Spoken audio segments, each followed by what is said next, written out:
So anyway, I opened into a cloud with line twists. Data analytics company focused on the cannabis space. I don't know that there's any other facet of my life where I have attempted something hundreds of times and failed. The most motivation in skating these days is seeing the friends I grew up skating with. Welcome back to Johnny Stories Season 6, Episode 4, the only podcast where the interviews are reimagined into illustrations. Now in this episode we have Ryan Herron, the other side of Skatewives. And we had Emily, the skatewife, on the podcast a few episodes ago. And Ryan gives us his perspective of their lifestyle and account and all that sort of stuff. But what I found most interesting about Ryan is that he loves all these really adrenaline-filled sports, skydiving, cliff jumping or bridge jumping, and also skateboarding as well. But he really is calculated on his approach to these things, and I was expecting a bit more of an adrenaline junkie. That's my thought of people that might do this. I'm totally wrong, obviously, but that was my perceived notion. So we had this great conversation with Ryan. He's super chill dude, talks about how he's able to work and live in a van, or why they were traveling around America and hitting up all these different skate spots and skydiving in all these different places, and the trials and tribulations that came with skydiving in different places with people you don't know. It was really, really interesting stuff that I would never have thought of or seen on that. But then you see someone diving off cliffs, and you're like, oh man, that's crazy. What do they know down the bottom? But he's calculated. He gets down there and he swims around to make sure that it's fine. And then the calculations for skydiving, and he talks about stuff that has happened when he's had twisted parachutes and stuff like that. So I wanted to show off these three parts, but show that it's also still calculated, not just like a free-for-all. But anyway, let's let Ryan tell these stories and let's jump into it. Boosh! There'll be a few of those. So you were just mentioning before that you're jumping into living in a house that stays still. How's the transition like that happening? Do you get are your feet ready to settle? Are you oh God, I'm glad to be in the home? Or how's it for you? Yeah, I would say I very much enjoy the road, and having been on the road for so long, there are definitely things that stable life, or not living in a van, that there's things that come with that I think I started to long for a little bit more, kind of the equation tips. And now, having been in a life not on wheels for a couple months now, and now I definitely am itching to get back on the road. but I think you get 3 months and you're like, sorry, we're going back on the road.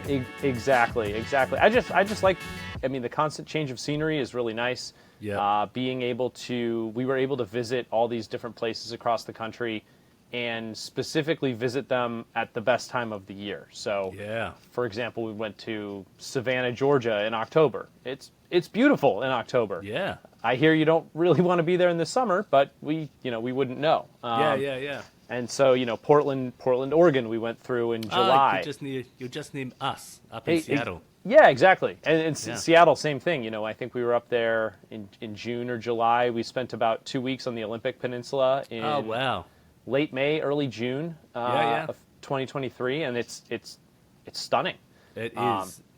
Yeah. So I feel like Seattle was one of those places where everybody kind of misses. Even my Australian friends, when they come through, they're like, we're going to go all these other places. We're not going to come to Seattle. Yep. And I'm like, that's fair enough. I'll go and visit you somewhere else anyway. Seattle's a beautiful city. I moved to San Francisco in 2015 and had never lived in or really experienced a city that I think has its own view.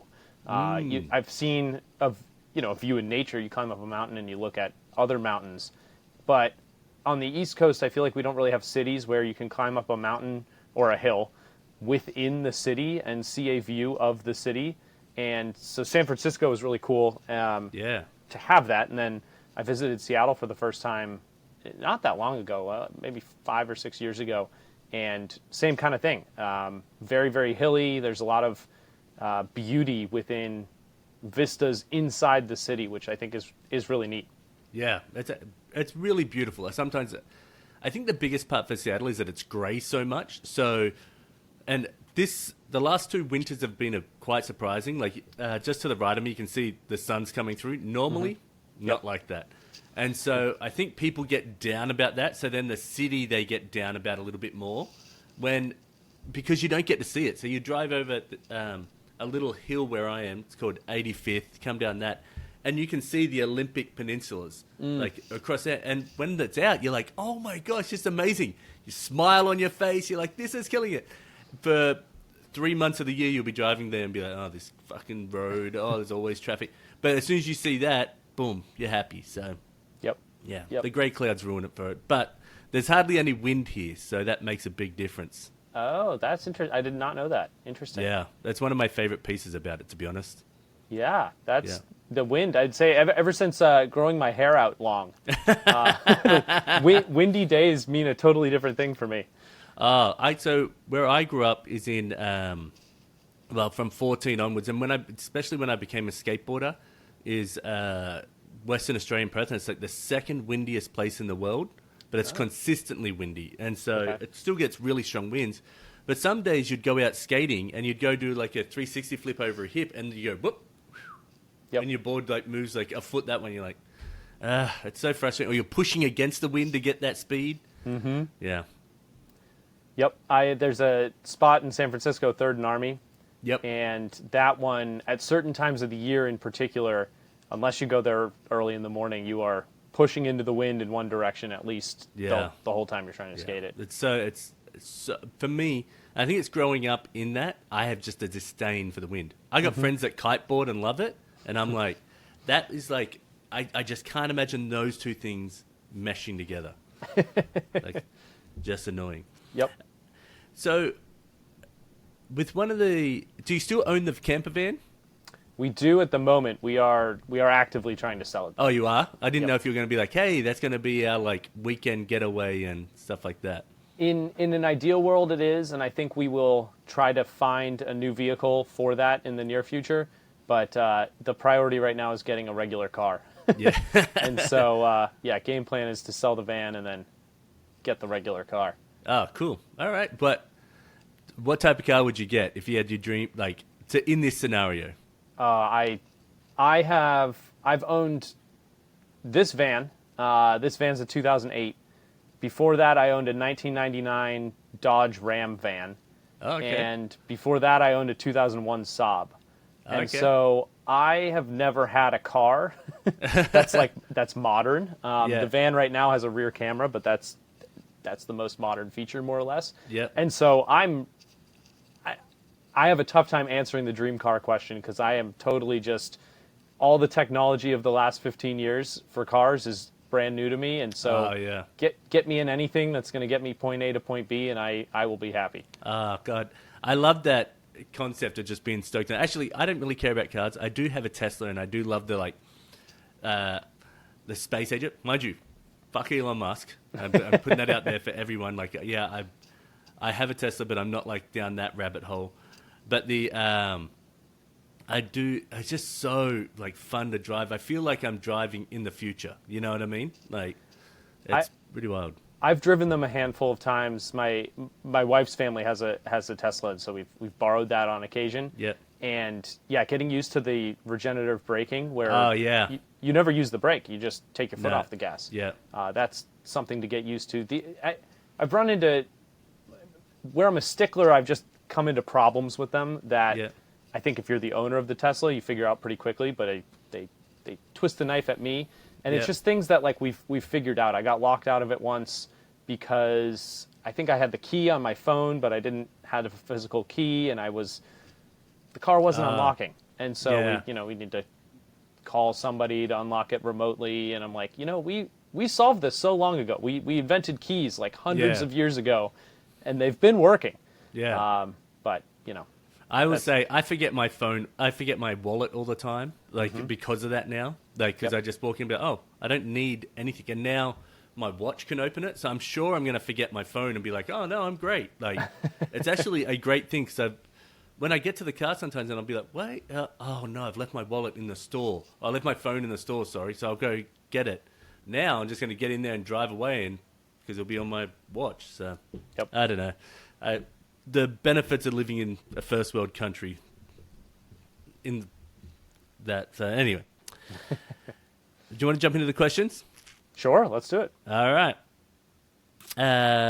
Early bird or night owl? Oh, I much more aspire to be the early bird, and I think I get it ebbs and flows. I'll get weeks or maybe a month there where I'm the early bird for a bit, and then I fall off and make up that time being a night owl. So I prefer to be an early bird, but I think I oscillate between the two. I've never heard anyone that says they oscillate between the two. Like, I'll say this, when you go between the two, are you like wake up in the morning, you're like, let's get the day going? Or are you like waking up like I do and I'm like, oh God. And then at 1 o'clock in the morning, I'm like, let's keep going. I would say that when I do get up early in the morning, it's because I'm revved up and ready to get the day going. Yep. And, I'll string together a couple weeks of that maybe, and then eventually, I stay up too late working on something one night, and that means I'm not going to get up early in the morning the next day, and so it shifts the cycle. Yeah. And so then I play the night owl game for a week or so and get reoriented. But I'm struggling to find the right kind of in between balance. I kind of go back and forth more than I should. What gets you excited to get up early in the morning? Like when it shifts that way? Yeah, I think it's having a clear plan that I am excited about. If I wake up and I know exactly which steps I need to do, whatever the thing I'm trying to do is, Yeah. and I just need to get up and go, and it's all laid out for me, very, very motivating for me. If I know it's much more unclear, the degree to which it's more unclear means it's a degree harder for me to get up and get at them. Yep. Do you prefer to skate in the mornings or in the evenings or afternoons or whenever? That's a good question. It kind of depends on what I'm trying to do in skating on a given day. Oh, So, okay. If it's if I just want to skate a park and I'm looking for it more for a particular trick I'm working on, or there's a trick that I have on my mind on that I want to go do, and it's less for kind of the social aspect of skating, then I want to get at the park in the morning when nobody's there and just be alone in my own space.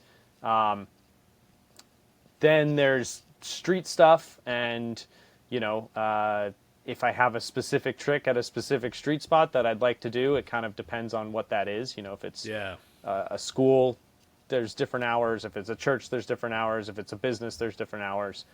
So kind of that's more case by case.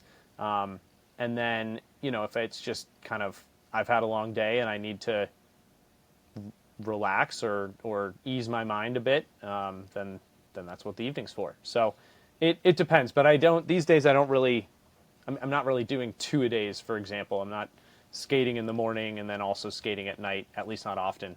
How old are you now? I'm 31. Oh God. When I remember at 31 thinking like, oh man, this is fantastic. I'm killing it. Mind you, at 31, I was not as good a skater as what you are. But I remember being like, I'm going to be able to keep doing this forever.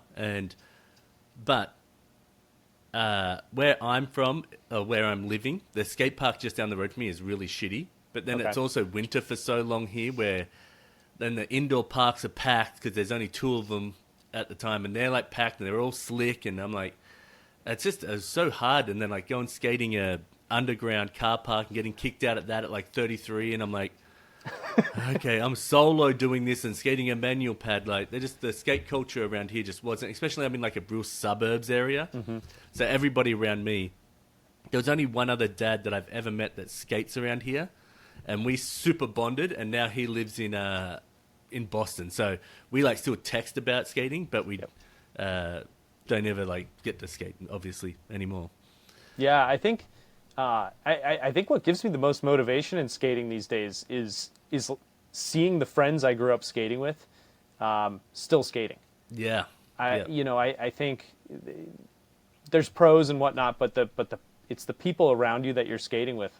Because what you just said there, I have a similar, group chat with friends of mine who I haven't lived in the same city as them in almost a decade, and I would say that's what gets me most fired up to skate is when different people in there are sharing things that they've done. I've got a buddy who's just come off his second ACL surgery in his 30s, and he's learning new tricks. And it's just like that's way cooler than almost anything else I'm going to see, just knowing the background. Well, also, I think that sometimes when you get to the level and you're like, okay, the level of pros, like, is growing, like the skill tricks, and you've got to, like, sort of keep in mind that, like, especially as you get older, you're sort of like, well, I found that I was, like, just maintaining tricks and and then, like, tricks were dropping off. I'm like, well, I'm not getting that trick ever again. Never am I getting a nollie tray flip that I dreamed of. Or maybe I could if I went and practiced. But you get what I mean? Like, there was... you sort of have to keep your eye on that sort of prize, and having your friends around that are in that same sort of ballpark, you can get stoked on them, but then still, like, they're getting amped on your progression because they know where you are. There's that sort of fire. Absolutely. Yeah. I think Andrew Reynolds was on a podcast recently. I heard a clip of him saying, he's focused on what's hard today. And I like that. It's great. Except for what's hard for him today is like a frontside flip down a like 12 stair that would make my knees blow out the top. Which is still crazy. He could do that in his mid 40s, but well, he just got a cover of a Thrasher magazine. Did you see that? Yeah, I did. That's wild. Yeah, it is. It's crazy, the longevity. I mean, he was Skater of the Year in I think 98. Yeah, I remember seeing him on Birdhouse when the end came out, and he does that, like, he ollies down and does that stop right at the end of the stairs. And I was like, oh my gosh, like this is the dude. I went and got a board, it had a chainsaw on it. Like the board broke like 2 weeks after having it, and I did a 180 and it broke. It was so expensive, and I was like, no. But I was like, I'm riding this guy out. Like, he's so good. But back then, we all thought skateboarders like ran out at like 25. I mean, I think they did more or less. You know? I was working on. I did a video with my wife, I don't know, a couple months ago, and was looking at like Skater of the Year over the years, and I graphed the age of Skater of the Year. Yeah, and it's gone up significantly as time has continued. Yeah. So let's touch on that now. It doesn't really matter. You brought up, so your wife, and you have a channel / Instagram sort of YouTube called Skate Wives, and I interviewed your wife last year. How has that changed your life? Like, because it's blowing up, right? In the skateboarding context, yeah, it's been an interesting experience for sure. Yeah. I don't think it doesn't really trickle into non-skateboarding realms. At least not really. It came about. It was a product of us living in the van and doing van life. Yeah. And so we moved into this van, and Emily and I have been together for 8 years or so. Yep. And up until that point, she had obviously she knew I skated, and that's what I'd spend a good chunk of my weekends doing. Yep. And weekdays, I'd go to the skate park and come home, and really all she would see was me come home sweaty and dirty, gross, bloody, and hopping in the shower.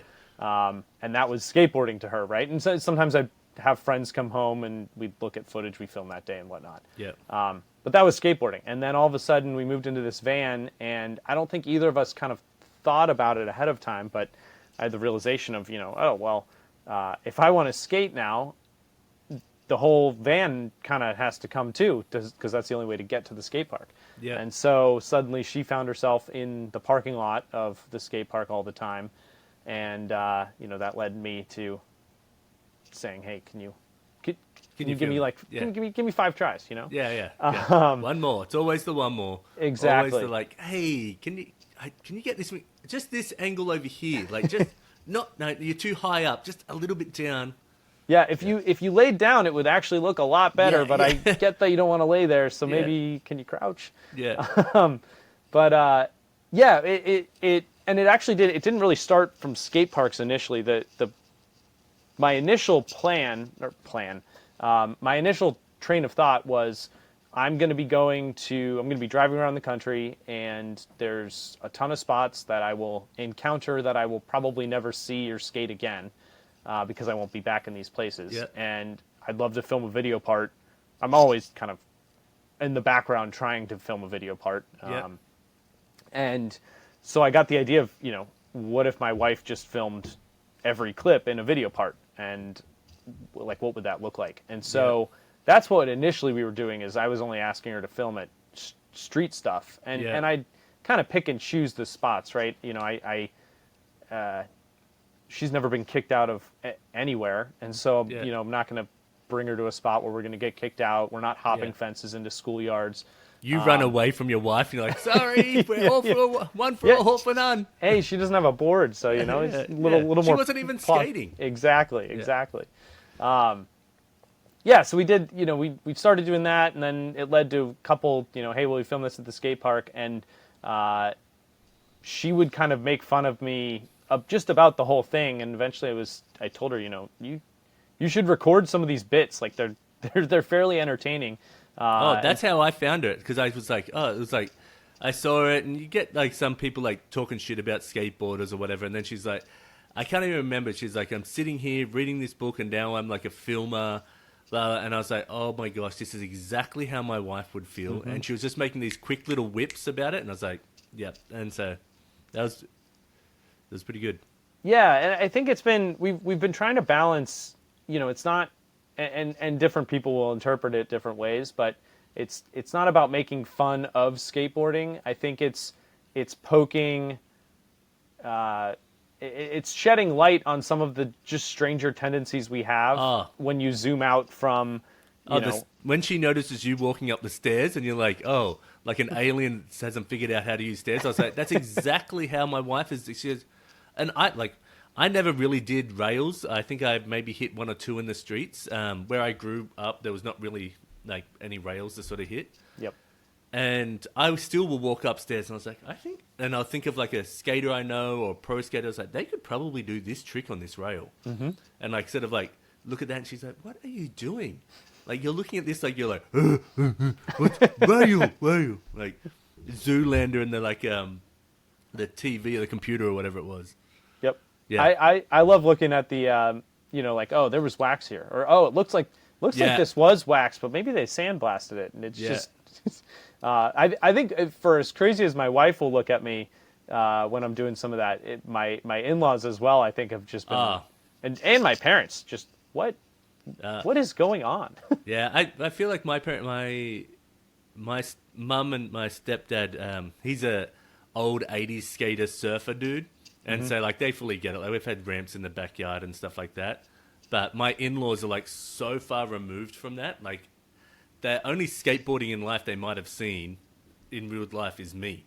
Mm-hmm. And so, like, I remember them one time, even my in-laws, like my sister and brother-in-law, would go down the skate park, and I've been living here, like, maybe 7-8 years at that time. And I'm down there skating and doing some tricks. And at this point, like, my tricks are degrading. So I'm not even skating at my best, and they're like, oh my gosh, you're so good. And I'm like, they're like, we didn't know you'd be this good. And I was like, what? Like, not that I was worried about what they thought, but I was just like, that's a weird concept that you've known me for this long, but they just were never around it, because you're always, like you were saying, you're doing it off to the side with other people. Mm-hmm. Yeah. Yep. Yeah. Yep. Have you ever encountered the opposite, where you're probably in like a mini ramp or a half pipe, and non-skaters are confused as to why you're not flying in the air like Tony Hawk? Oh, I do. I got that when I was younger, over in Western Australia skating, and like I'd be like, oh hey, yeah, come over and skate the ramp, or like would go somewhere and they'd be like, I'd do a demo, and I was more of a transition skater, street skater, and they'd be like, come on, do like a 540 or something like that, and I'd be like, yeah, you're like living in Western Australia. There's like maybe one person, Brett Margaritas, that might be able to do this. Yeah. Like, I was like, pump your brakes on this. You didn't even pay for this demo. You're good. All right, let's jump into some stuff. What do you do to pay the bills? Oh, so I started my career in San Francisco right after I went to undergrad in Boston. Started my career in San Francisco doing sales for a software company. Okay. Then moved into like account management or customer success as they call it. So working with customers to use the product and then renewing it and all that sort of stuff. I did that for a while. Then I started a software company with a friend that I had met, and I was doing the sales and marketing and customer success stuff for that company. And so we were a data analytics company focused on the cannabis space. So our dispensaries were our customers for the most part, or are our customers for the most part. Yeah. And so I did that. We started that right at the beginning of 2020. Yeah. And so immediately had the pandemic come down in the third month of doing it, and so that was an interesting experience. Starting a business then. Did the weed sales go up or down during the pandemic? Right when San Francisco, we didn't have a ton of data at the time because we were just getting started. But the customers we did have in San Francisco, for the most part, we could see right when, and I don't remember all the specifics, if it was the governor shutting down the state or if it was the mayor shutting down the city, whatever it was, you could see a massive spike in cannabis sales right before like everyone knew lockdown was going to happen. Oh yeah. And then they were deemed a what was it? Not necessary business. Whatever the term we were all using for restaurants, an essential business. So they were all allowed to stay open. Oh, okay. But yeah, big spike in the data in terms of sales. To be fair, the drug dealers that were going to be selling it out on the, what would you say, like not legally, they would be staying open as well. So big time. Yeah. Yep. Yeah. My parents, when I grew up, they used to like sell and grow weed when I was a kid. So I've got a bunch of like weed growing. So I've got this affinity. Like I don't really smoke it. I sometimes take an edible here and there.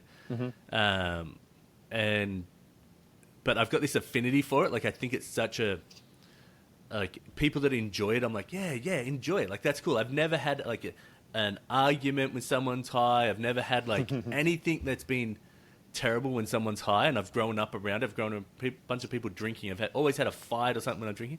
But when it comes to weed, I'm like, everyone's just chill. Like, why? Like, let's just all chill with this stuff. Even though I don't do it, but everyone's chill.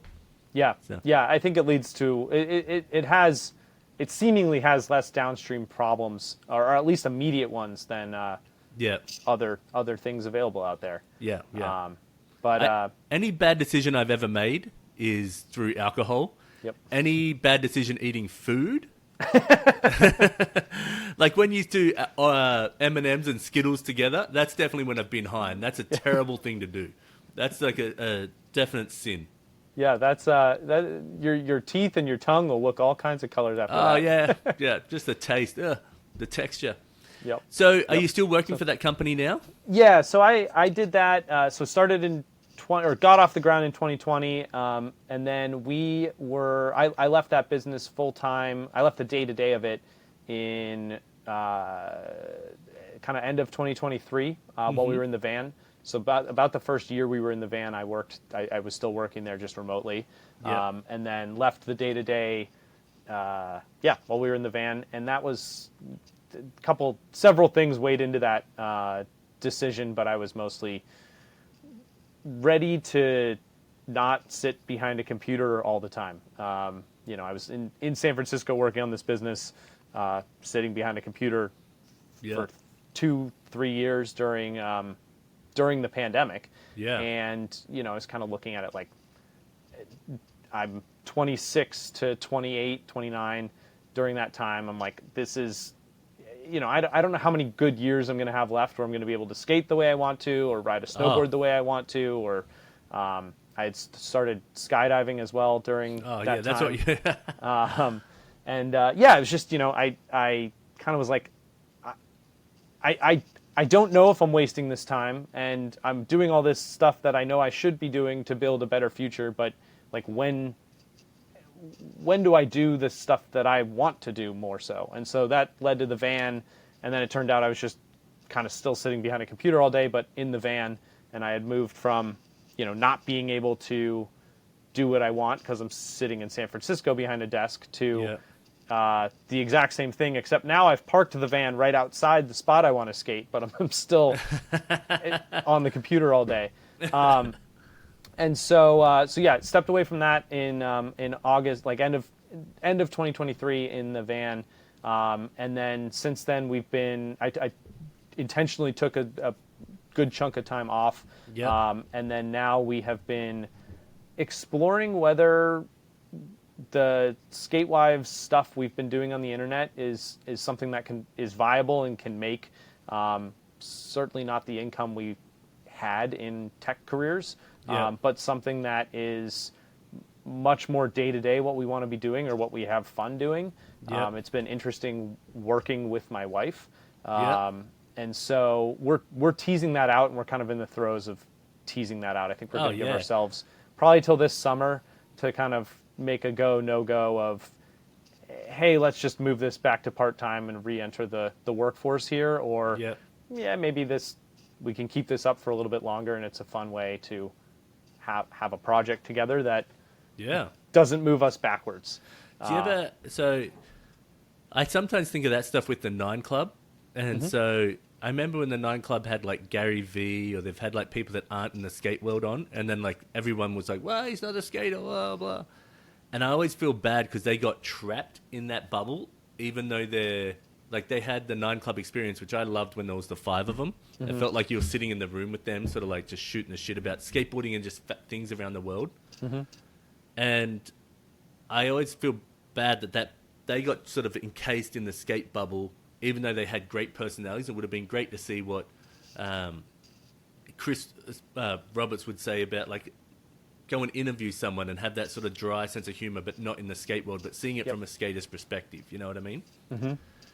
And so with you guys, with the Skatewives, have you guys thought about ways that you can expand outside of the Skatewives, and how do you do that? Or like make like your own fake like a AA meeting for like wives that have got like skateboarders or surfers or like that like partner? Like, that's what we're trying to figure out. I think I agree with you in terms of like the Nine Club example and getting not cornered into skateboarding, but that's where you started. That's where your audience is. That's where your fans are. That's what they're expecting. I think that the skateboarding world it's what I care about most. It's not the highest spend demographic, and so if you're going to want to get sustainable income, where I'm kind of trying to figure out is I don't want to be selling things to skateboarders, if that makes sense. Like I don't want to spin up a brand of decks to sell it to skateboarders. There's enough deck companies, enough shoe companies, enough clothing companies. Like, I feel you on that. Yeah, and I like. So what does that mean? It looks like doing ads from time to time. But again, I don't want to just sell out the audience we've built, who is there for skateboarding and there because of skateboarding. I don't want to use that to just then make money off of it. Do you know what's funny though? Is that I think this is like a skateboarder's trait, because I struggle with the podcast and doing that stuff as well. Because I'm like, hey, anyone that's listening, like, I'm so grateful for your time. I don't want to, like, even if I was to like get an ad and put it on here, I almost want to say to the people, hey, this is an ad that's just going to help me keep doing this thing. Even though that might not help the ad, you know what I mean? But then you see all these other sports, all these other industries and everything like that, they all like grow so well because they're willing to do that sort of selling. Like even in the skateboard industry, the big people that get to do all like the Red Bulls, the McDonald's commercials, that all these, like Tony Hawk's done all those. You got Ishod Ware, who's like into modeling right now, like Paul Rodriguez has done a bunch of like other commercials. D-Deck, did the cologne? Yeah. So like the Lynx, or what do they call it here? Is it Axe here, or is it Lynx? Axe is definitely a brand. I'm not sure about Lynx. Lynx is what we call it in Australia then. Okay. So like that, we were all really confused over there but they brand stuff differently. Maybe there was a brand over there called Axe already. But anyway, so I think of that, and I also think of like skateboarding, is that we're kind of like sometimes shouting into a void. We're like, everyone, you need, look at us, we're doing this.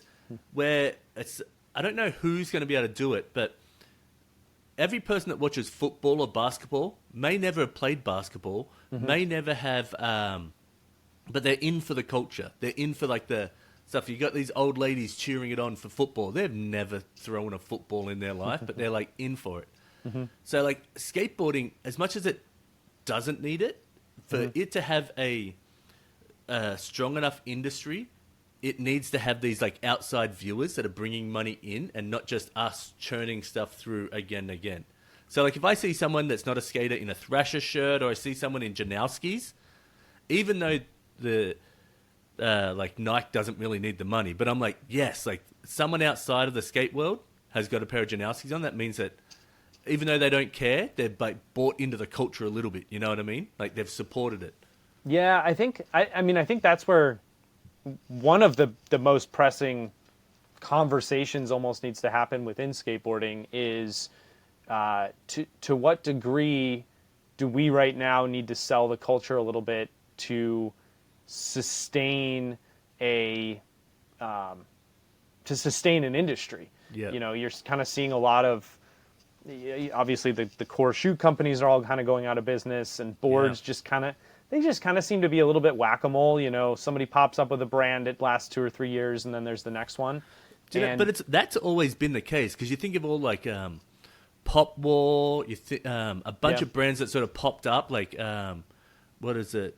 I can't remember. It had this beautiful butterfly graphic. Anyway, there's a bunch of, but they were always sitting under other brands. You know what I mean? Oh, we're going to start this one and see if that takes off. But that's always been a little bit the case. But now the problem is that everybody can go and do it. Like you could go start your own brand, and it's like, okay, great. 100 people that follow you have bought that skateboard, and then so. Well, and it used to be kind of protected, especially on the board side, by the wood shops. Yeah. You know, the wood shops would be exclusive to a brand. Hey, we do Baker Boys, and we're not doing your boards. Yeah. And so those barriers have kind of gotten removed, and it, you know, I just think that to sustain the level of, or sustain the amount of pros that talent kind of demands, we are going to need to make concessions with what elements of the sport are we going to sell out a little bit to be able to get more money generated in the ecosystem to sustain it. And then, but I also think the other side of that argument is, well, is that what we should be doing, or should we just focus on the core cultural element of skating? And if people want to leave, they weren't cut out for it anyway, so to speak. And it's interesting. I do. I think of that as well. I try and think about it in sort of layers sometimes. Like, you have your street league sort of pros out there doing that stuff, and we need a way for them to sort of like pull in the outside people. You know what I mean? And even if it's just to view them, but if that's funneling money into them, and then they're like, oh, my brand's taking off, but we do stuff in the streets still. Like, I'm not a huge Nigel fan. Like, he's a great skateboarder. His style's not for me, but he's a great skateboarder. But he also is doing stuff at a contest, and then he goes in the streets and does his like crazy, insane tricks in the streets as well. Yep. So those people viewing that in the contest setting, they might be like, oh yeah, sweet. That's them. That's all I view. That's great. But then in the streets, or like the culture for actual skateboarders is in the street. The problem is, I think skateboarders would be like, oh, he's just a contest skateboarder. He's just this. And I'm like, no, you need to like love that and love this. Yeah. And then be like, that's like, you sort of have to go, that might be bringing in the money. This is our core culture here. You know? Did you ever watch the Push documentaries that Oh, I think yeah. the barracks was behind it. Yeah. I'd almost wonder. I think those are probably almost 10 years old at this point. Yeah. I would wonder if there is an appetite at this point for something similar to that, where it kind of intended for a broader audience to contextualize a bit better what a street part is, because I think in seeing it kind of firsthand through my wife's eyes of filming one, there's way more that goes into it, right? And there's a lot that we inherently understand because we've been close to it and we've been skating for a long time. But seeing her realize firsthand, there's this trick I can do in a skate park every single time, but now that I'm trying to do it on this curb right here, and there's this crack that looks completely inconsequential, but it means I have to take a different angle, and it makes the trick 10 times harder, but it doesn't look any harder. Yeah. And seeing her kind of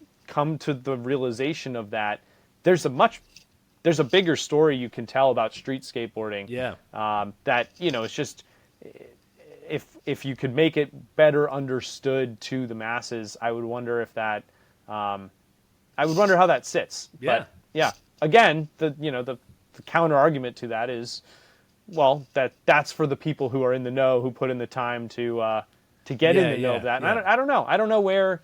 But I even think the nuances of the tricks, like where everybody argues about like whether can you do a regular nose grind on a round pole, like or it's when you go over, people are like you can't do an overcrook on a round pole, and to me, I'm like if we should be calling that an overcrook because if someone is able to do a straight nose grind down that pole, they should be credited, and that should be hard. You get what I mean? Because it's harder. So you're saying the straight nose grind on a round bar would be harder down down a set of stairs, and then they should be able to be credited when that does happen in a perfect way. You know what I mean? Yeah,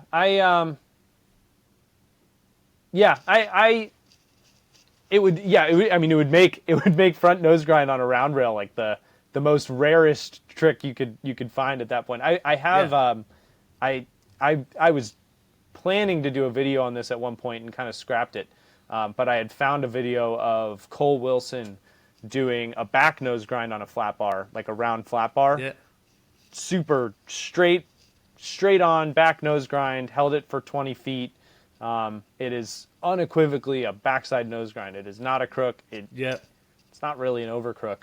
I don't know. That being said, I'm a nose grind purist. Yeah, I feel you. Like I understand why we say it, but I always feel for the person that is going to do it and be like, they'll be like, oh, there's a front nose on down a round rail, and I'm like, yeah, but if it's straight, like and you're trying to do it, super straight, then you nailed it. You know, I've always thought. I mean, trick names are an interesting kind of cross section between historically how things got put together. Oh yeah, like fakie tricks, for example, and the odd naming convention there's a good chunk of that's just caused because like there was no nose of the board back when fakie tricks were invented, so it was just straight up backwards. And then there's all kinds of rabbit holes about that, and then how video games have changed it, and it's interesting. And then like other cultures having influence on it. Like you have people that do alley-oops in surfing, and their alley-oop looks different in surfing, but then someone might be a good surfer in a different town, and they'll be like, that's an alley-oop. And like when they transition to skateboarding, and then they say it differently in that town. It's very interesting. Or bike riders using caballerios for their tricks and going fakie and stuff. And like I'm like, that makes sense. You're using it the way that they're meant to, but like people like they shouldn't use that, and then they do a trick that's similar, and then skateboarders pick that up. Or I learned last season in snowboarding that anything switch front side is called cab on a snowboard. Really? So if you do like a switch front 3, it's a cab 3.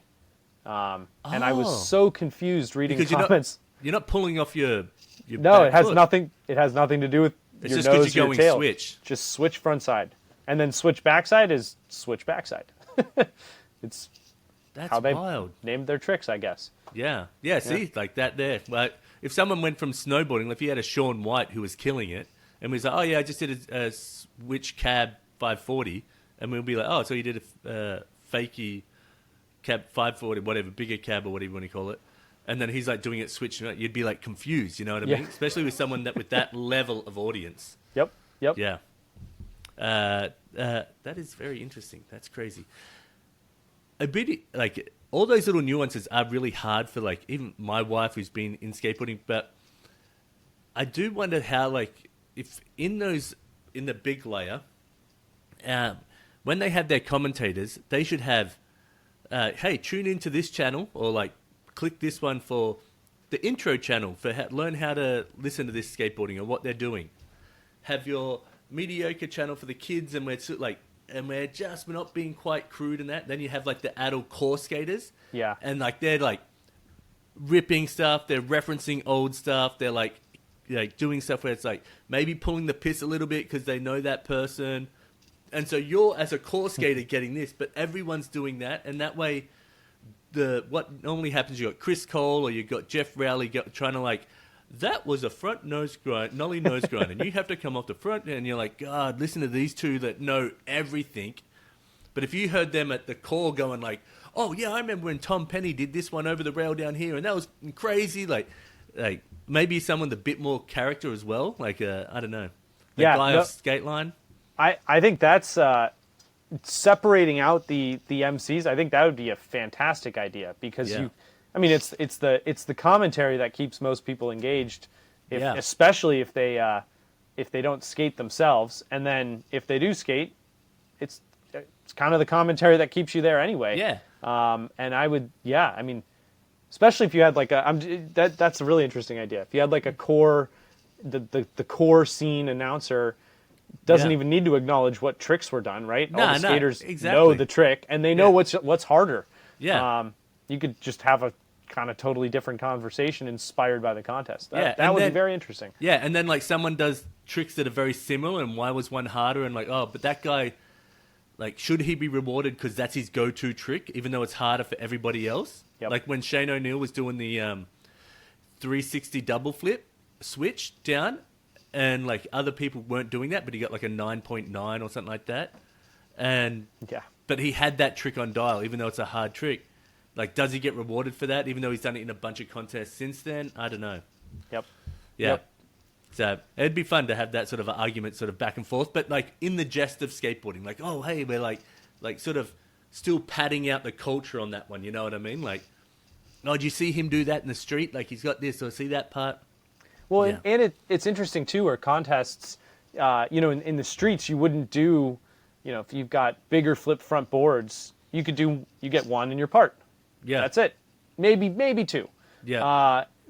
Whereas like in the contest, you go do that every single contest.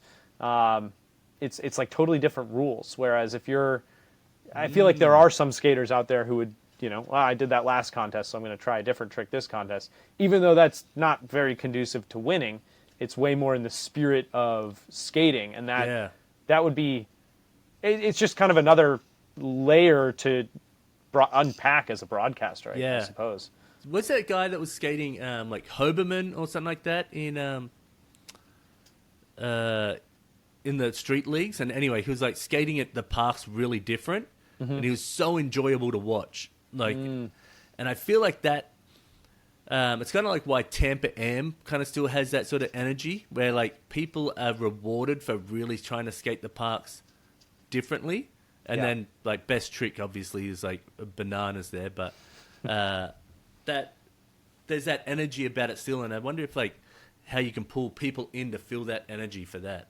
Yeah, I think, for me, the hardest thing in skateboarding is a manual. And so I think, and manuals don't really count at all in contests. No, it doesn't seem like.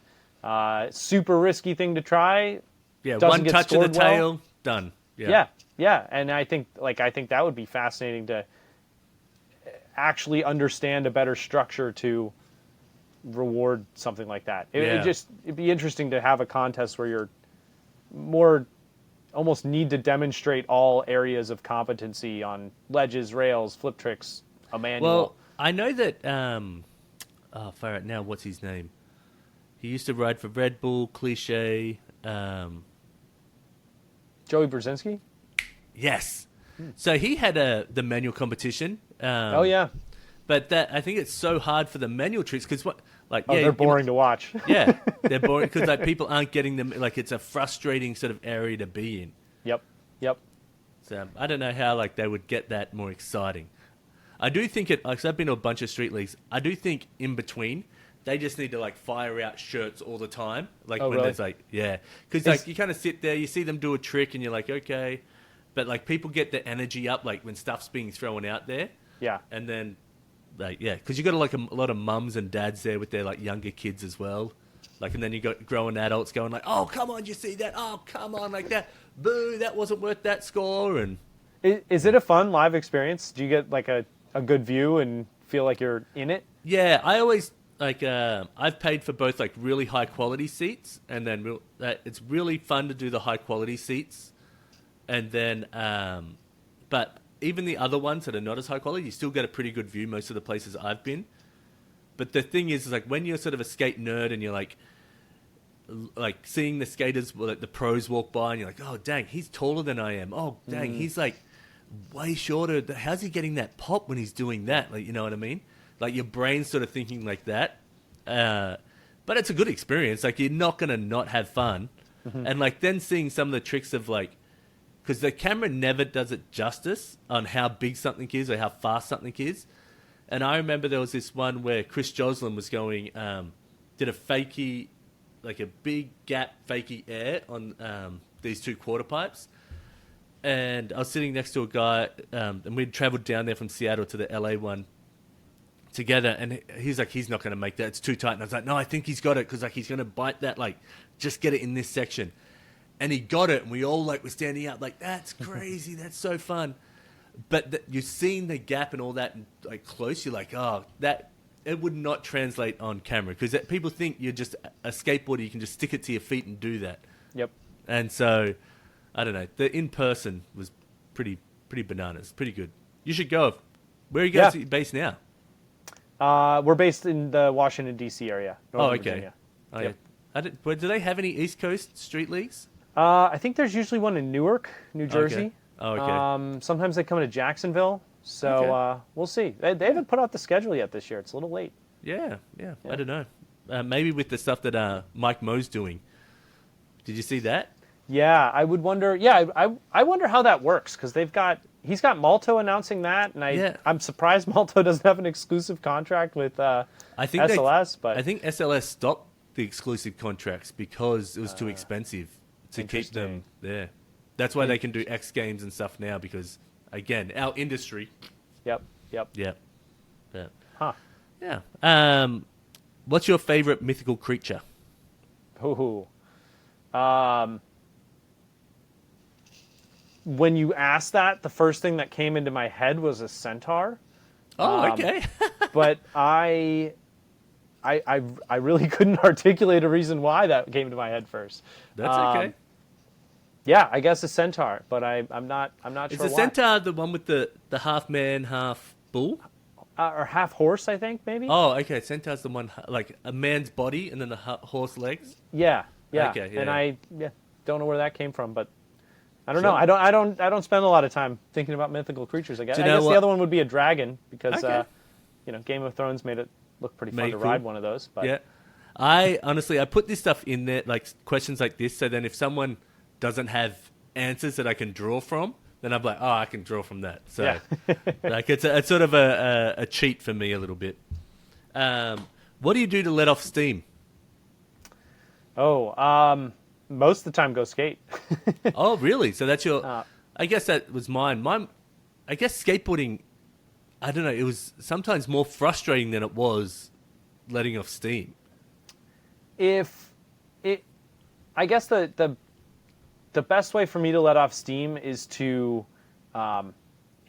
maybe let it pass, perhaps, or let myself think about something else. And so if I can go skate, and it's not just skating, it's if I can get lost in a trick, which doesn't happen every time. No. I find that the more sessions I string together, the more days in a row I skate, the easier it is to find myself lost in a trick. Yep. But if I can get that, kind of get the tunnel vision and I don't know, the flow state, I guess Yep. some people will call it.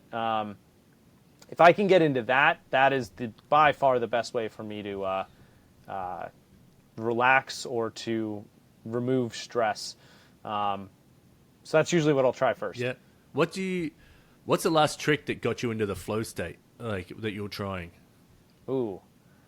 Let's see. I was filming a street trick, let's see, 2 weeks ago, a week and a half ago. And it was like a fast plant from this loading dock gap thing. Yep. It would be a little difficult to describe. It's like a loading dock where you gap over stairs. Yep. And sometimes there's like a handrail. You kind of go Yep. over the rail and over the stairs. Yep. I think every skateboarder's tried to ollie one of those. Yes, exactly. Yeah, they're around. Yeah. And this one has like a ledge after, so you gap over the stairs, and then there's a ledge you have to clear. And so I was trying to fast plant onto that ledge.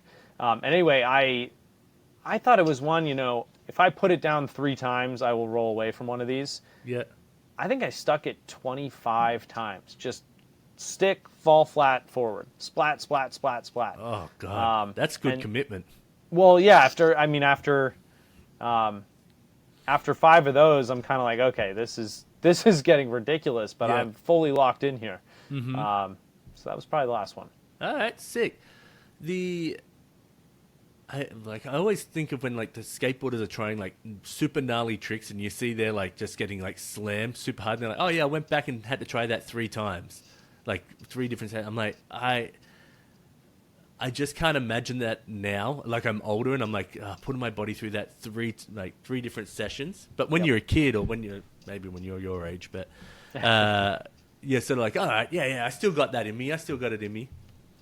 I really don't want to have to go back. That's goal number 1. Do you find that get up and try it again mentality has helped you out through your life? Yeah, I think a lot. Yeah. There are, I don't know that there's any other facet of my life where I have attempted something hundreds of times and failed every single time. And I think that the best experience I've had, one of the best feelings I've had in life is coming out the other side of that, failing at something literally 100, 200, 300 times, and then getting it is the feeling I want to be chasing in skateboarding and in just other things, as well. I've felt that some way working on spreadsheets for work, right? You get a formula to work the way you want it to, and after tinkering with it for a couple of hours, and it's a good feeling. So I think, in work I've definitely applied it.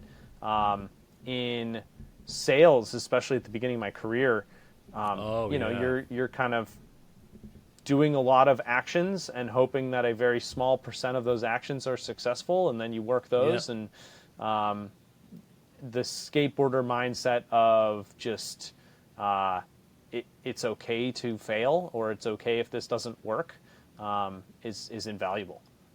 Yeah, I do.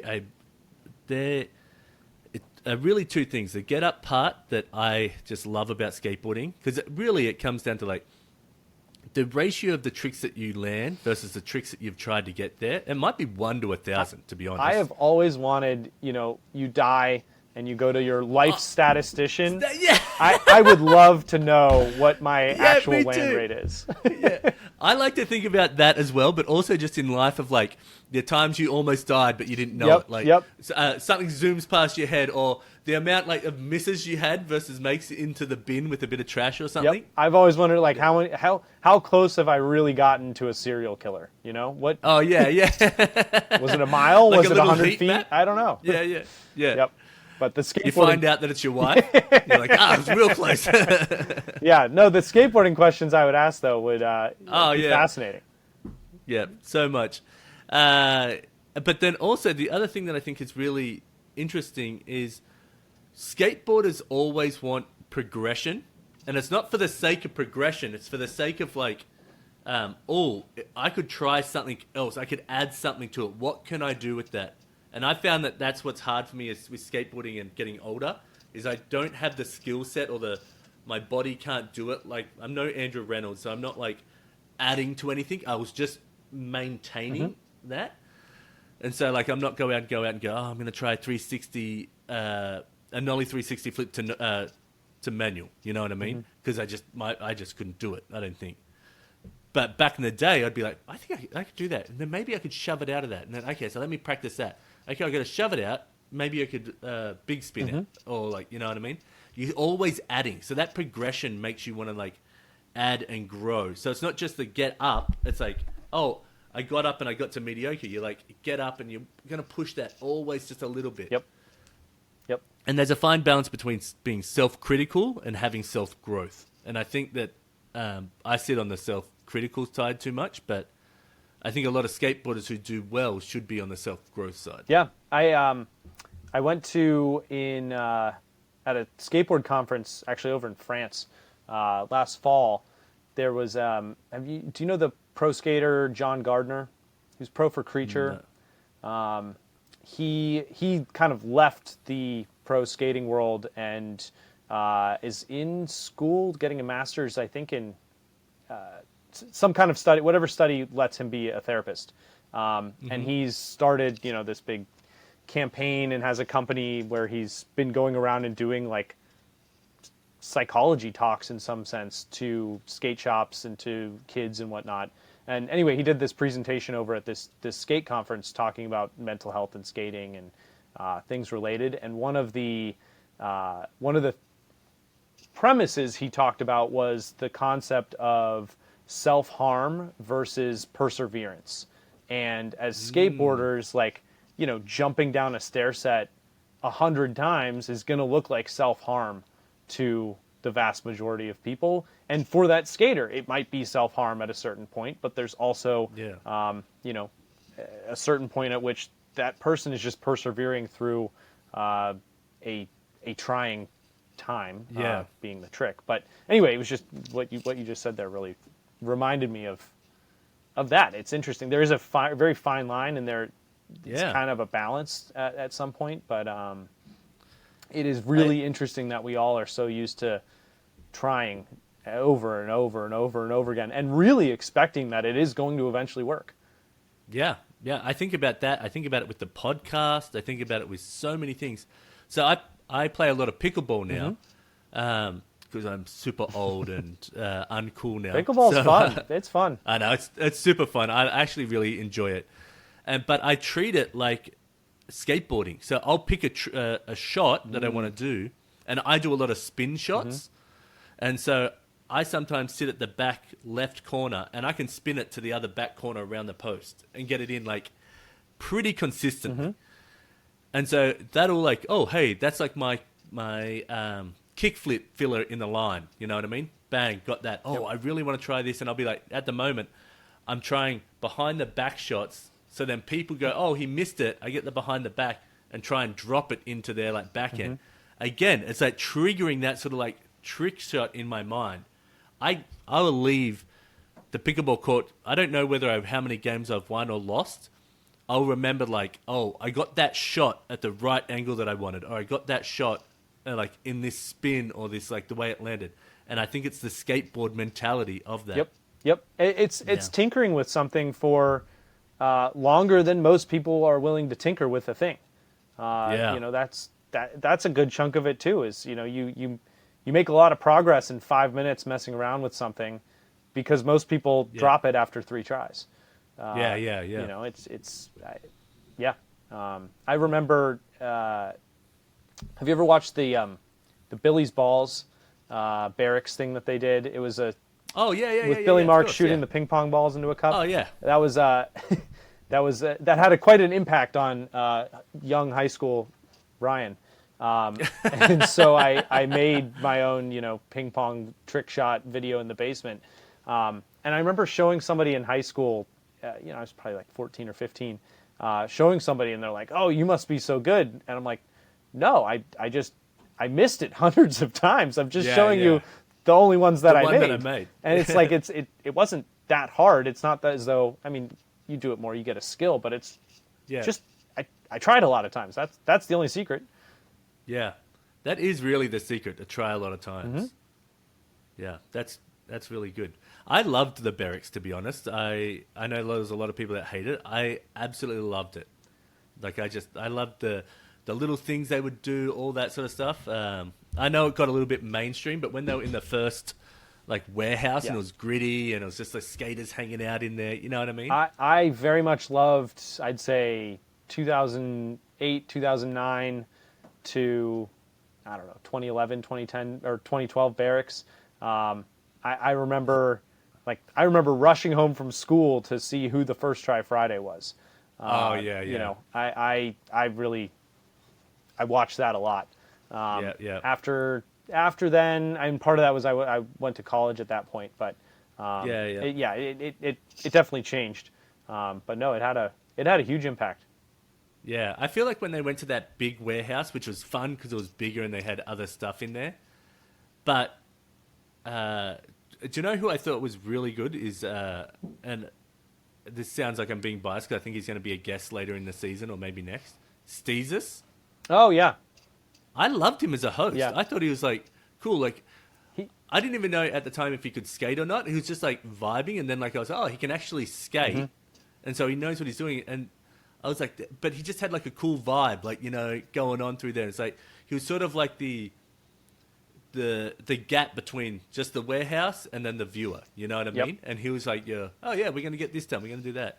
So it was kind of cool. Yeah. Yeah, he was on the 9 Club experience, right? For a while? Yeah. Okay, Yep. same guy. Yep. Do you watch the 9 Club much anymore? I will watch when there's a name that I'm pretty interested in. I'll jump in, but I don't watch it regularly at this point. I used to. I would say like the 2017, 2018, because I was commuting a lot then. I would throw it on, but not as much anymore. Yeah. I had it, but I got into it when it was in their like 30th episode, I think it was, maybe even closer to that. But I just smashed them because I was like, oh my gosh, like I've never seen anything where it's just like these raw little interviews going on. Yeah, like the 4-hour Jamie Thomas story. I mean, that was amazing. He like homeless in San Francisco for a while. It was, right? That was really cool. Same with I think the first BAM one. Really long time ago, but I thought that one was great as well. Yeah. I was stoked. So I'm gonna try and nerd out with you. Hang on.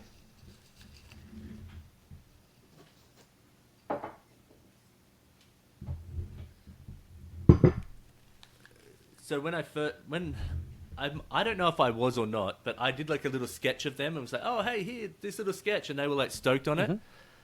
And so I've got a shout out on the 9 Club a few times, which has been really rad. But remember the 9 Club experience? They had this like whole 9. They were talking about how good bathtubs were. That's awesome. So there's these 2 of these mugs, and it was the 9 tub experience. And so I did that, and they made mugs of it and stuff like that. So it was really cool. I've got to meet them. They're all really, really nice guys. I thought Chris was going to be a bit like cold, of like just like that dry humor. But when I met them all, they're all fantastic. I was meant to meet them for an hour. We ended up hanging out for like 4 or 5 hours. Oh wow! Yeah, it was incredible. They were really rad. Did you go to the studio? I did. Okay. I think I went and dropped off something one time, and then they said they gave me some shirts and stuff like that, which was terrible because I was like fat at the time, but I didn't like quite know that I was that fat. And I was like, oh, I'm larges, I'm great. And then I got home and I was like super tight and all these larges. Like, I'm wearing these. And it's like, oh, dang it. So, but they're all rad dudes. Yeah. No, they do a good job. Yeah. If you could travel back in time, which period would you go to? Ooh. Let's see. I would be... I guess if I were to pick something of like post-industrial revolution, I would be very curious. All right, I'm gonna put too many parameters on this. If I can go post-industrial revolution, and I get an escape rope, I'd be very curious to see what the American West was like then. Oh God, couldn't be a worse place. Right, that's why I need the escape rope. Yeah, I feel like if you just going to the toilet there, like just flies everywhere. Like, and flies are the worst. So I just feel like you're not escaping anything there. Like even if you're rich, you know what I mean? You're going out to the dunny and then you're going, oh great, this is just a shit house with just flies around it. I just think it's, like watching the movie The Revenant, Leonardo DiCaprio, the one with him and the bear. Just thinking about that, like people did that, and what that must have been like. It's crazy, and I'd be very curious to observe it and then get out of there. Yeah. I would love to go back to parts in there where there's like questions of what actually happened. You know what I mean? And go back and be like, I just want to see the truth. Yeah. That's all I want. Yeah, camp out on Easter Island, or is it Easter Island? Or no, wherever Stonehenge is, camp out. Oh, yeah, and see how that was made? Yep. Yeah. That would be fun. Did you hear there was a earthquake in Area 51 today? No, I didn't. Or yesterday? No. And there's all these like, oh, the aliens are trying to escape, or they're trying to come pick up. Pretty funny. Hey, who knows? There's a lot of secrets out there. I would love it if there was, but if I can't imagine that many people keeping aliens that good of a secret. It would be that would be a tough one. Yeah, just think about all the people around your house. Like, you can go tell someone a thing over here. That person's going to know in like 5 seconds. Yep. Yep. When's the last time you were surprised? Ooh, last time I was surprised. I have no idea. You either got a really rad life or you got a really boring life. I'm trying to think about how to interpret what my surprise is. Oh. Like, for example, as soon as you just said that, a text popped up on my computer screen from my wife. That surprised me. But that's probably not what you mean. It could be as simple as that. These questions are meant to be more like conversation leading kind of thing. You don't have to have like a perfect answer. Yeah. No, Have you had any okay, let's adjust this. Sure. You mentioned that you skydive now. Yep. And I think your wife mentioned that she got it as a present for you, I think, and then you decided, I love this and I'm going to do that. It had a little bit more lead up to it, I suppose. I was a springboard diver in college.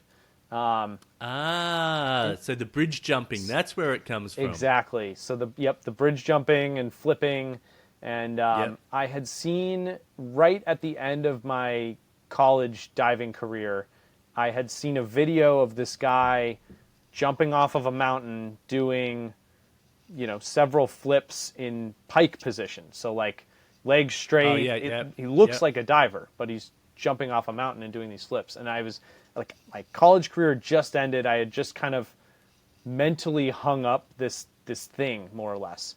And I saw that and was like, okay, what is this?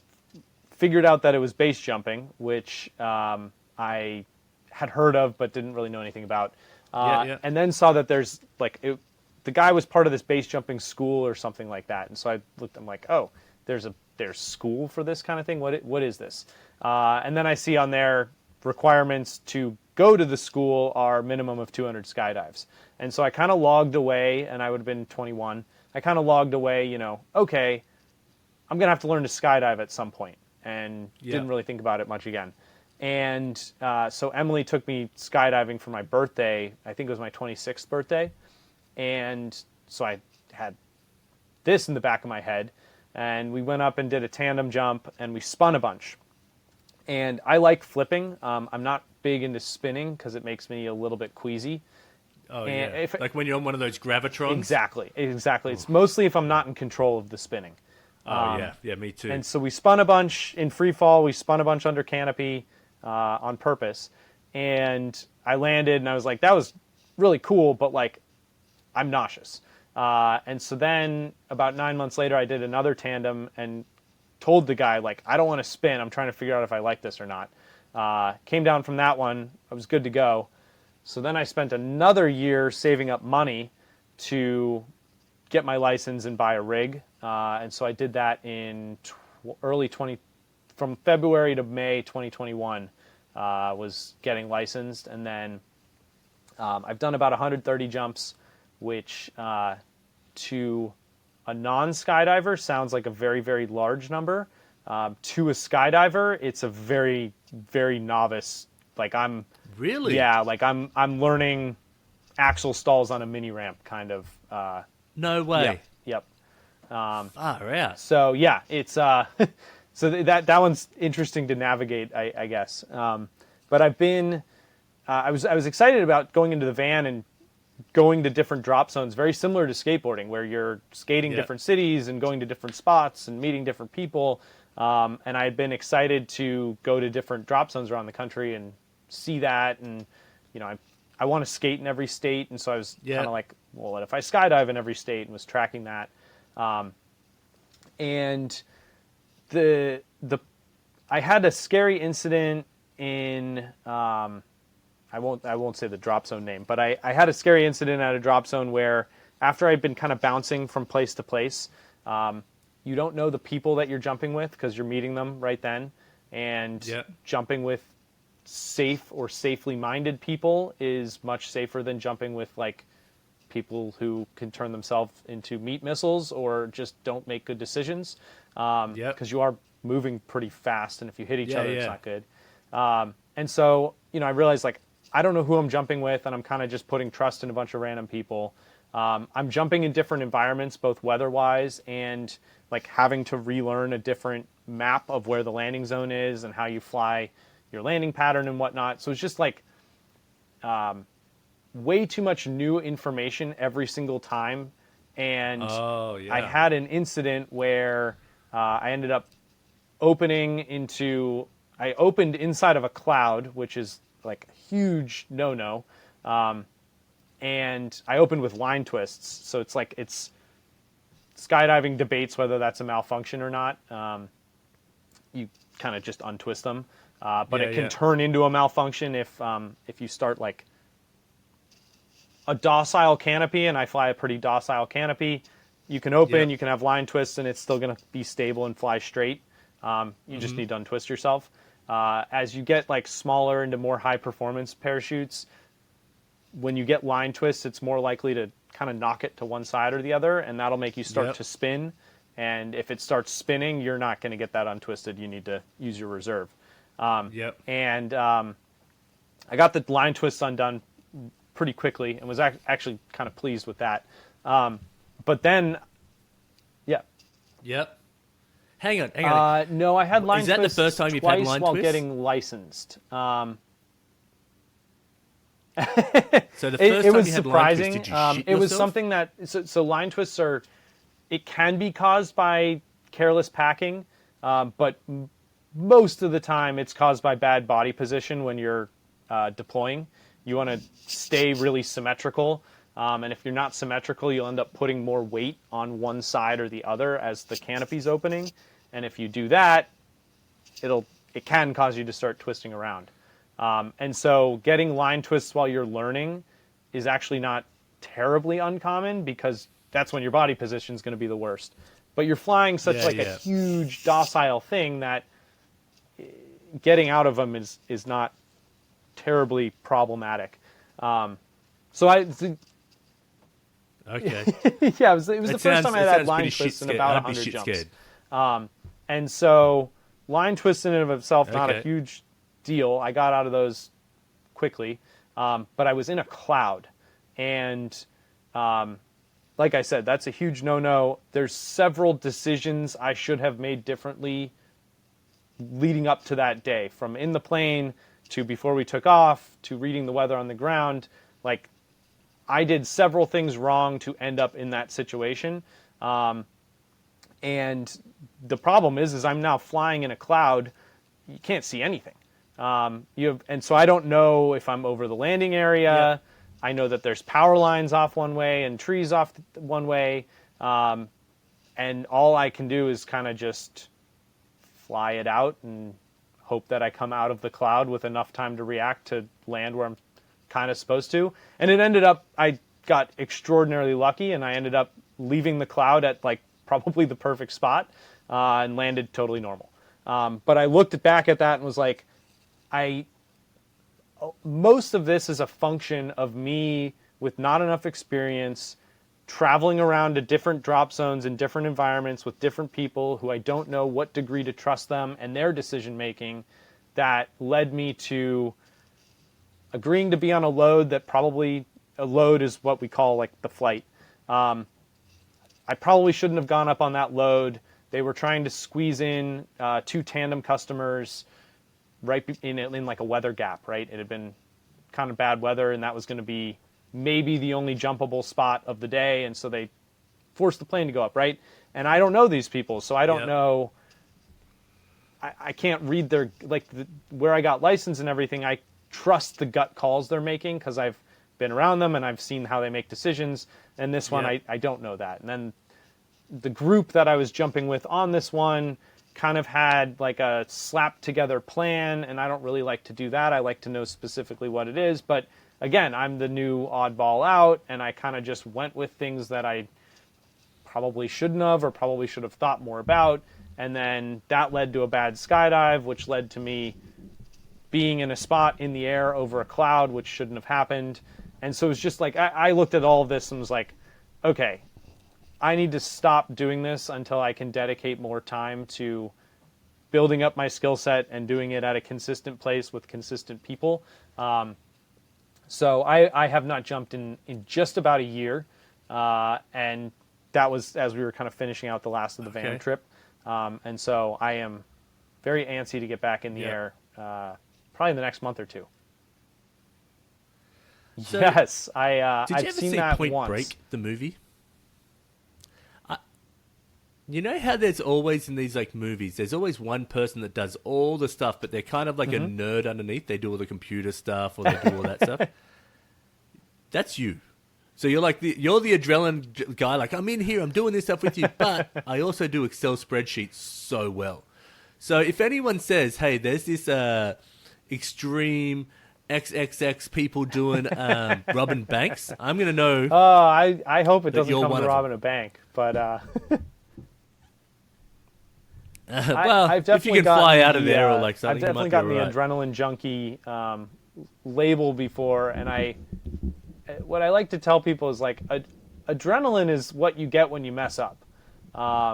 You know, when you scare yourself and you're out of control, you get the adrenaline dump, and that's not what I'm seeking. I am seeking to put everything together and do it all right so that I can execute to plan, and not get, there's rewarding feelings, right? It's very similar to breaking through on a trick on try 100. That's what I seek out. And sometimes there's more things that the process is just bigger. It's the same with like cliff jumping, for example. You know,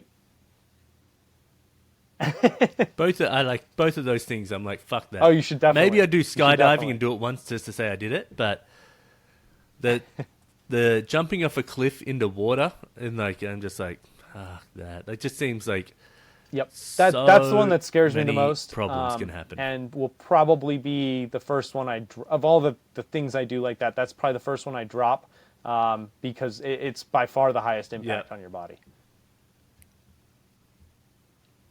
Yeah.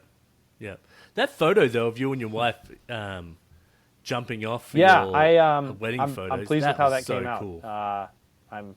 I'm still surprised she agreed to do that, but yeah, it came out well.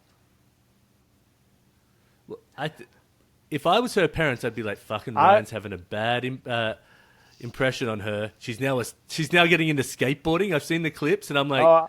I'm certainly worried about it. Yep. Good luck. And left the corporate world for a bit as well. So yeah, we're walking out on the limb. Got to balance it out. Good. That's funny. Yeah. But it's fun. I can do a handstand. I can't hold it for an unlimited amount of time like a lot of gymnasts or divers can. But I was thinking that you might be able to. I was no, like, and this unfortunately person, now if anyone's gonna my be able to do it, wrists you might from be. the beating of skateboarding, it's just, I can do it, but it's Oh. very uncomfortable. Yeah, I've got like something in here, which didn't happen from skateboarding. It actually happened from I was playing soccer and I was the goalie and I was being like super smart and fun and I was pretending to be a ninja or doing karate and I went, hey, yeah, and it just went, "Eh," and then it's just been tweaked Oh yeah, ever since. and I I've can got the feel lump like a as little well. I've lump been in told there. it's a cyst. And so It's like I think it's called Yeah. a Bible cyst because they used to whack it with a Bible to get rid of them. Oh, yeah. Yeah. And so I've been to the doctor and he was like, it's not bad enough for you to do anything about it yet. Yep. But I'm like, I can't do a push-up Yep. to save Yep. my life. Like, I can't bend it past there without it hurting. So, and there's sometimes where I've felt it snowboarding and I've heard it pop. And I've been like, oh my gosh. And like I a go week through the later, same I'm thing. like, I'll it's fall. back. I'll get a So- good fall in it, and then the next 2 months, anytime I just a little bit. And I'm trying to use the windows of good wrist periods. I really want to learn inverts, and I've never done one, but I can only try them like 4 or 5 times a year because my wrist doesn't work most of the other time. Yeah. Yeah, yeah. That's such a skateboarder thing to do as well. Like, I can only do it in this window because I've popped my wrist because I haven't gone to the doctor to get this sorted out properly. Yeah. Where's the last place you traveled to? We went down to the U.S. Virgin Islands for a friend's wedding at the end of January. So pretty recent. My wife was the officiant of the wedding. The Cool. groom officiated my wedding. So it was a good time. I was not. I was supposed to take a Were you in the picture wedding? of my wife marrying the couple, and I took a subpar one, but I got it. That was my role. Okay. Yep. All right. There we go. Oh yeah, That's nice. At least is that nice and warm 80 down there? degrees pretty much every day. It was beautiful. Oh, good. Yeah, I haven't been down to that side of the country yet. Like, Really? It's like Florida or anywhere it's down nice. there, I mean, that Puerto stuff. Rico.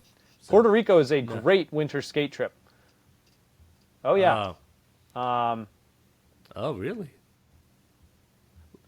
So my neighbor, she's like this super successful CEO of some massive international company. Amazing. She's from Puerto Rico, so they go there quite a bit.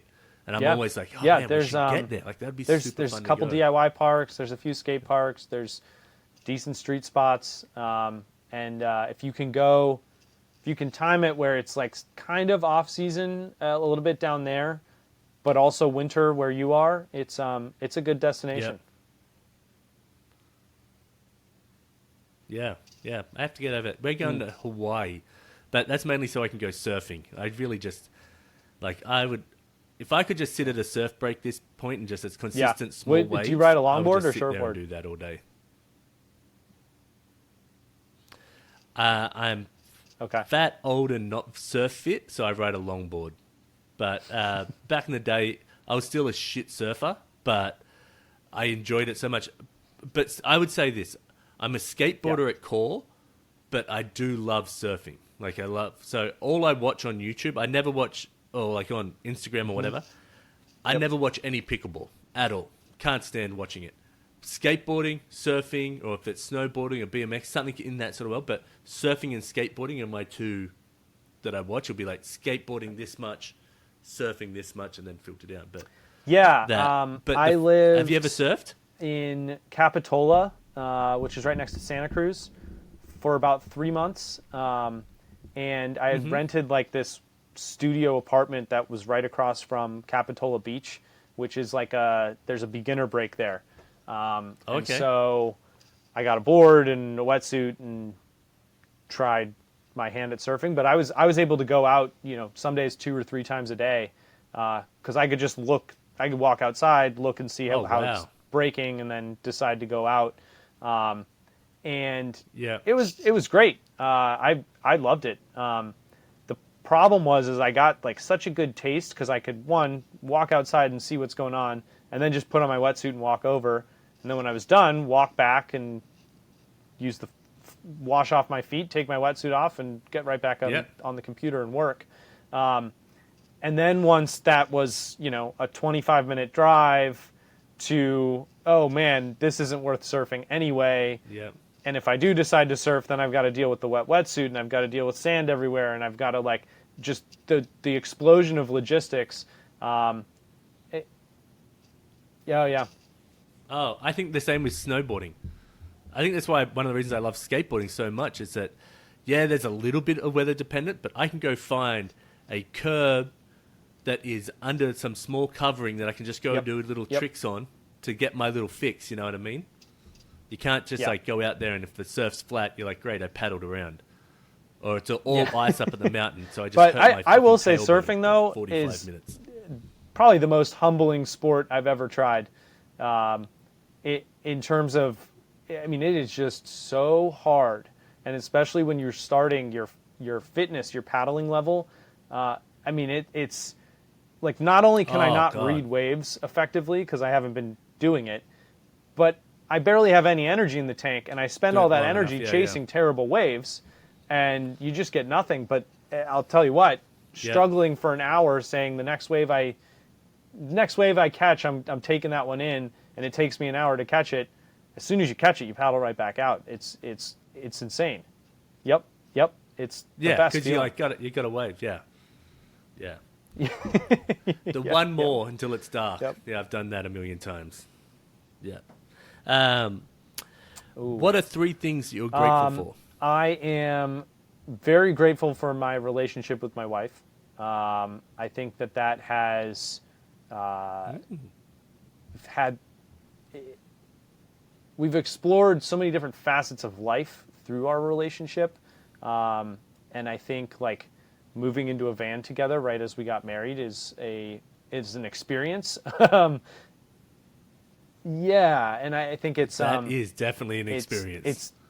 It's been challenging, certainly, but I think we're both way better for it, and set up long term a lot better for it as well. Oh yeah, that would have been just like a compound of how do we make this work? And now when you have space, you're like, those little things. I'm grateful for my relative good health. I know we talked about wrist issues, and I've got something going. Yeah, exactly. You just got to use. I got something going on with my groin and hip, but exactly. Well, that's because you're using the opposite hand. But relatively speaking, I can do what I want to do, and I very much want to use the time now, knowing that I'm in good health now, and not knowing what the future looks like, to do as much as I can, and also, not place all my bets for the future one way or the other, but try and hedge. I was going to say, the one thing that I wish I did as a skateboarder is I wish I looked after my body better. Okay. So if it's like I've got a glass ankle now, and so I can't, for me to kickflip a regular kickflip, it's a lot of work, and I have to really think about it. It's really stretched, and so. But if I had gone to a physio when I first rolled it, and I had a car accident, sort of pulled it, but if I had looked after it, then I think I could still be skating pretty well now. And I do think about that when I'm younger, the skateboarder mentality of just push through it, rather than being you know what, let's work on this now. Maybe you're out for a month, but then when you're 43, you're going to be able to skate well and really enjoy it. I've tried to change my my mindset of paying for medical stuff and appointments like that, right? Depending on what insurance plan you have at certain points, that can cost a lot or a little. And I'm trying to move from being hesitant to pay for that because I, for whatever reason, feel like I shouldn't, or I can work through it, or I can find an alternative. But lately I've been telling myself, this is the whole point, right? This is the whole point. You've put yourself in a position to pay for things, is to be able to keep doing the stuff you want to do, which requires a healthy body. And so I've been trying to flip that script a little bit in my head and take better care of physical ailments. My relative good health would be number 2, and number 3, probably my friends and family. But I've I've got a good network of friends that I'm very grateful to. What percentage are skateboarders? It depends. It depends how you'd want to cast a net. I would say, I don't know, 25% are skateboarders. It depends how. It'd almost be a better question for my wife, because I think that there are, like, in skateboarding in particular, like, where's the line between friend versus homie that you know? I guess to say that a better way, there are a lot of people that I've skated with a half dozen times or less that if I'm in that city or if I'm near them, like, I will reach out, I'll hang out with them, we'll have a good time, but it's not someone I really keep in touch with, right? And to what degree is that a friend? I would probably describe them as a friend, but that's very different than, a friend that I have that I've went to college with and keep in contact with, every month or so, right? Yeah. I don't know how to break it down on a full percentage. I definitely think that I have always had one foot in the skate world and one foot pretty firmly outside of it. I did sports, like team sports in high school for the high school teams. I did college sports. I did the 9-to-5 job thing, right out of college for almost 10 years. And so, I have a lot of friendships that come from those worlds, and there aren't a lot of skaters in those worlds. Yeah. Well, that's what I think it's hard, because as you get older, even people that used to skate that love it, it stretches and gets smaller and smaller. And so they might come back and get into skateboarding, and then now you're texting about skateboarding and stuff like that. But it's a hard sport that's hard on your body, to be honest. So like for people to like jump back in it or like maintain it, it starts shrinking down. So I always found that I had less friends that skated, and I had more friends outside of skateboarding. So I was isolated in my skate world, especially living here where I did. Like I'd go down the skate park, and at the time I was like 27, and I'd be 10 years older than the next kid, and I'd be like, well, am I going to go as a 27-year-old go skate with these kids at this underground spot because it's raining? Yeah, I am. But I'm going to feel really weird about it. But no, I mentioned it earlier. I think I have like one group chat of people who I haven't lived in the same city as them in 10 years. And those are very close skate friends. We've a couple of us. There's three of us that have done a trip together, pretty much every year since 2015. I think we've missed maybe 1 year. So we just kind of pick a destination and go and then we try to play no skate parks as much as we can. Oh, that's rad. So that's been interesting as we've gotten older. Just street spots. You try and play no skate parks? Oh, street spots. Oh, fuck, no. Good luck. Yes, I've been you've a been couple to Camp times growing Woodward, up, right? And then we went, Emily and I went at the beginning of January, so about a month ago. Yeah. That's crazy. That's like one of my, I really want to go to the adult camp. We just went to an open weekend that they had, but we were going back for adult camp in August. And I think there's also one at Woodward West. I'm not sure what the dates are. Yeah, I want to go. Yep. You got to go for the one it's Pennsylvania, right? You got to go to that one. I would have gone this year, but I'm in Mexico for my sister's 50th. My sister-in-law's 50th. And so at the time, it just doesn't work, and I'm like, dang it. So I'm hoping maybe next year. They should. I think for that I can go. There's got to be a lot of people in this camp that are still skating and finally ready to make the trek. I just want to check. I want to check that off my list because I had this old Camp Woodward VHS tape, and Andy Mack I don't know was the cruising tape, around but the park. I could Do you picture remember Andy that Mack one? at Woodward. That's funny. Yeah, it's like he's cruising around, so he hits all the parks up back when it was a bit smaller, and I was like, that is amazing. And so Okay. Like that's the checklist for me. And Tampa, I want like just That'd be seeing a cool one. all the Tampa stuff. I want to go down Yeah, there. And check have you that been to out that park and see outside of the Tampa contest? Pro. That would be Yep. it. Got it. No, I've never been down there, so I have no idea. But Yep. we did 3 gratefuls. Before I ask the last question, I did want to ask. Probably, I hate this question, but I feel like I need to ask it. What's your favorite skate trick? I would probably say front blunts right now. Yeah. Front Smith Ooh. sometimes, but recently it's been more front blunts, both on ledges and rails. I feel like it's I've figured it out, and it feels good, and I can do it relatively confidently, and so it's what I enjoy. Yeah. I have never done a front blunt, other than like little small ledges. But there was this one time where, I was back. When is it? This is like 1997. This is how fucking old I am. And so we only had VHS tapes and magazines, and I live in Western Australia, Okay. and then I live an hour south from Perth. Yeah. So that's the main capital city. So I'm in like Podunk town, like 60,000 Perth people. is pretty in, much like, the only city out that a way, right? huge area, Yep. right? Yep. It's the most isolated capital city in the world.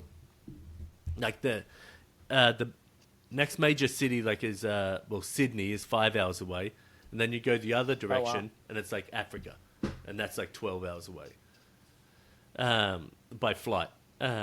So I'm all the way down. So you don't get that much information. You're going to go. Yeah, the closest skate shop was an hour and 20-minute bus ride, and then you had to come back, and you wouldn't even be able to watch your tape. Then you have to get home to watch your tape.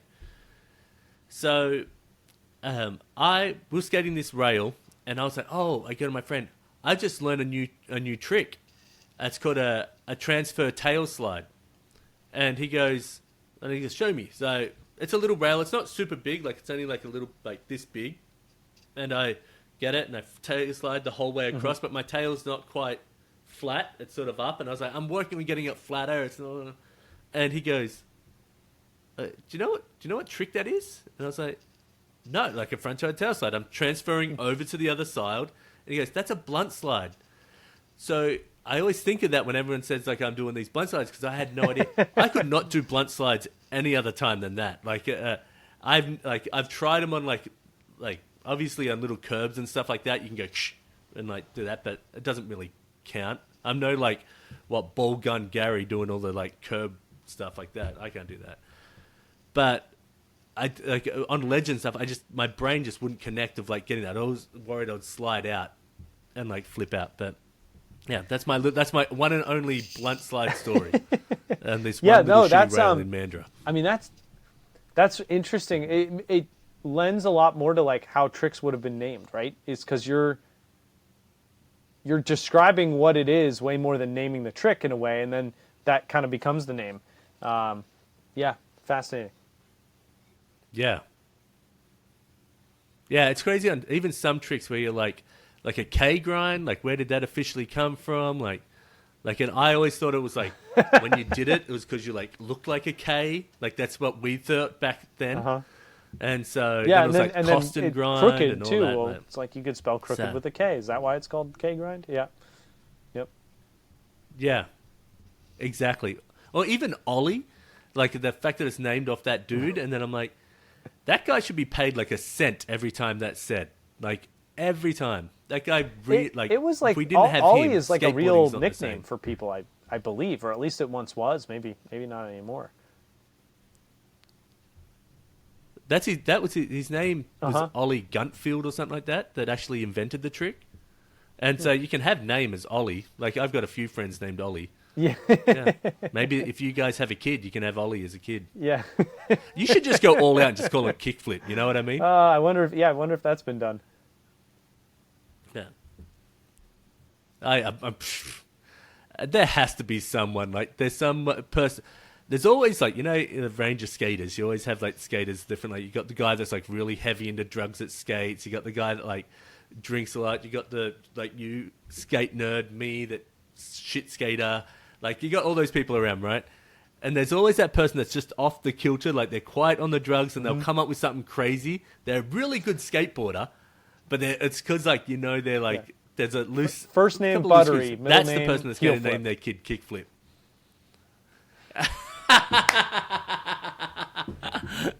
Yeah.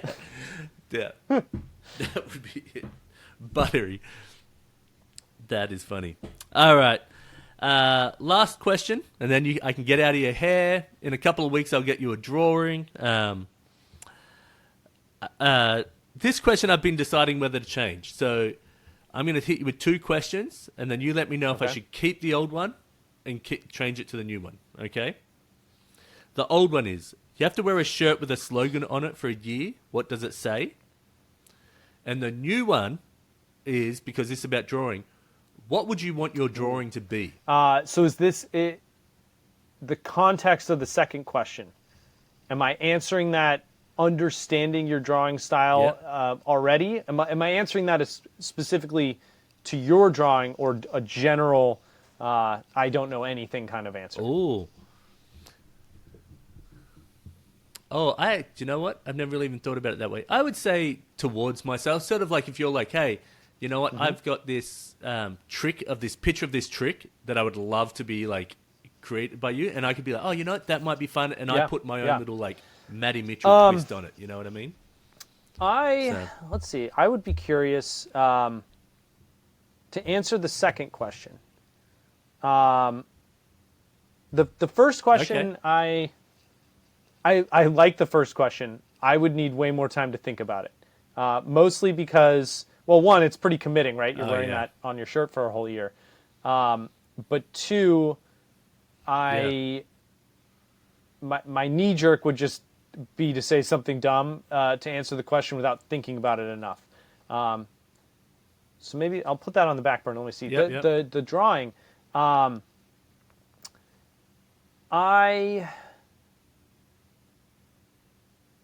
have like we've talked about skateboarding, we've talked a little bit about skydiving, a little surfing, maybe some snowboarding as well. I think we mentioned cliff jumping at one point. I am. Yep. Anything that's going to scare the shit out of you? Yeah, you've mentioned it. Oh, see that one? Wrestling I don't know. with crocodiles. It's going back to the adrenaline thing, right? It's too much out of your control that's going to induce that shot of adrenaline, and I want control. I want a process that I can do correctly. Oh, okay. Yeah, I still feel like you're sitting on that side of. There has to be some adrenaline coming out of that. Like are you just saying I only want this much adrenaline because I've organized that much of the problem? So I want to get things to a point where I can at least answer to myself in trying it. So a skating example for you is I love the way backsmiths look. I think it's the coolest looking trick, and I have always been absolutely horrendous at them. Every time I try, I slip into backlip. Yeah. And it's unbelievably frustrating. And so, but before, I've also always gravitated towards rail skating, and I very, very much want to backsmith a handrail before I cannot anymore. And I'm aware that like my window is very close to closing. And so I've been practicing backsmiths on park rails, and like my